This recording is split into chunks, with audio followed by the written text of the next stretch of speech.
Yes, my brothers and sisters, welcome back once again.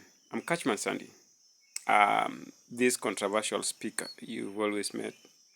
And before uh, you can lose me, I have this to say once again.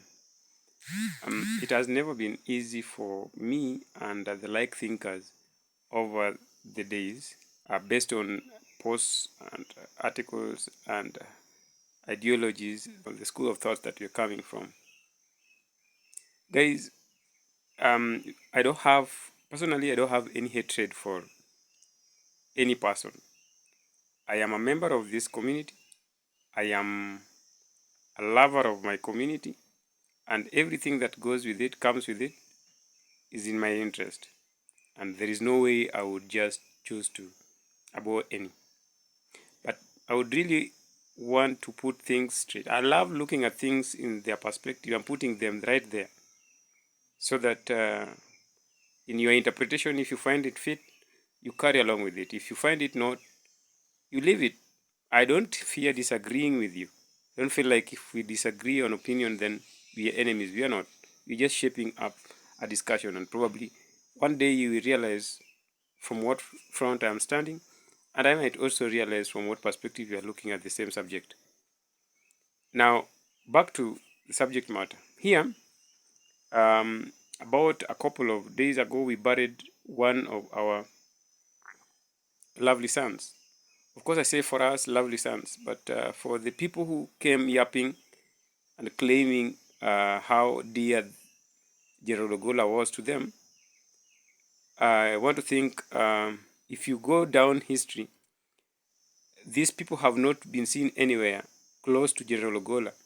They have not been seen anywhere talking about General Ogola in any positive manner. Of course, the moment General Ogola got an appointment, some of them even got to know him that time. But if some of them had known him, when he got appointment, it even created a ridge between them. That General Gola, for them, they had wished even General Gola to turn down the appointment that he got from the president, because now the president was not from their side, and the president was laying his hand on somebody for such an appointment. It's all about bad blood that is spilling from when you started knowing somebody in his successes to when he is dying, which is not right. And I would really not want to go down being a supporter of the same. Guys, we lost General Ogola in a fatal copter crash. And that very copter that crashed has to be investigated upon. Not anybody would want to tell me that an accident of that kind might go or can go uninvestigated. This is a police case, and this is a military officer. It has to be investigated. Why am I saying this?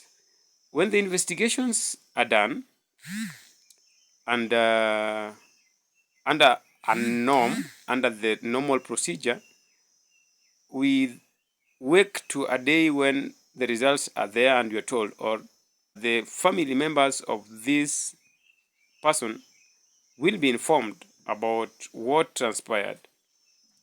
They will be informed. I have had quests for investigation on the murder, or rather on the death of Mr. Gola, as though the death was a cold-blood murder.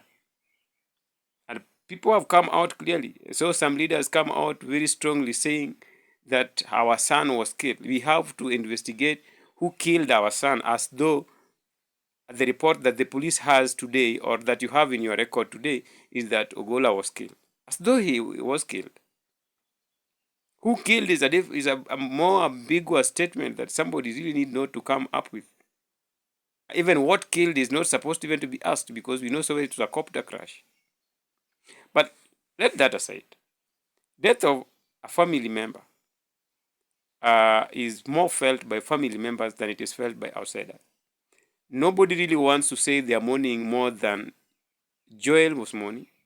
They are mourning more than Mzoye was mourning. They are mourning more than the widow was mourning. And they are mourning more than Lorna was mourning.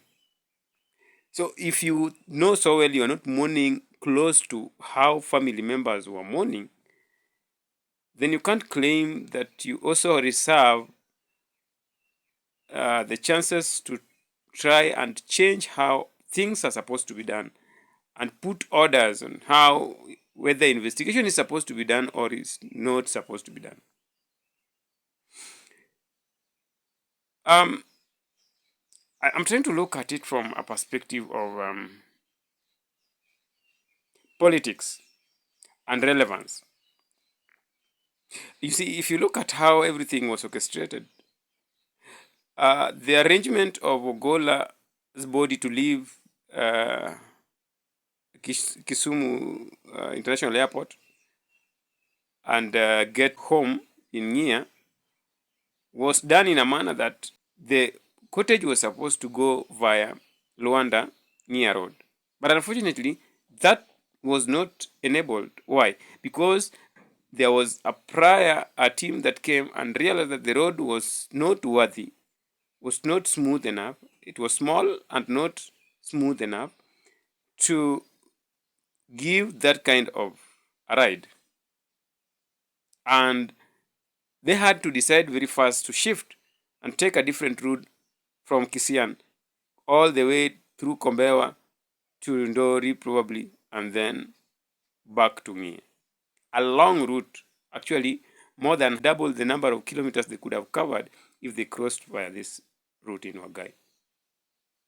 That did not worry our leaders worries me a lot.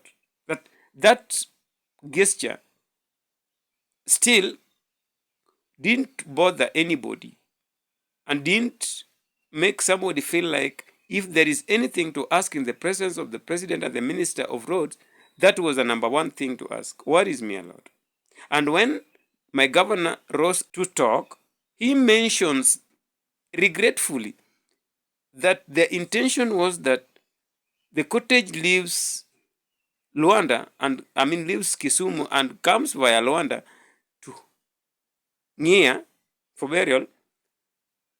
Unfortunately, got changed and follows the other route. And he alleges that that was planned by other people who did not consult them. He doesn't even see the advantage of that. And he doesn't see that he can take that disadvantage to his advantage in this particular occasion, that he asks the government to see into fixing that particular road. Sometime, if guys you remember, there was a trip that His Excellency, former President Uhuru Kenyatta made to Luo Nyanza to launch, I think it was to commission the Kodiaga Akala Road, among other projects. And there were massive repairs and renovations, portals filled, paintings done, marking, and every other thing was done to make sure that we received the president. And I remember that time, I said this was the very most prime time, the primest of all, that our former Prime Minister Raila Odinga could have used to ask for aid so that we get ourselves aided in the formation of the recarpeting and even expansion of the Luanda Siaya Road. Because Siaya does not have an inlet road. There is no direct inlet road which is of standard. But that was seen in the last dispensation when Rasanga was the governor. That is now seen in this dispensation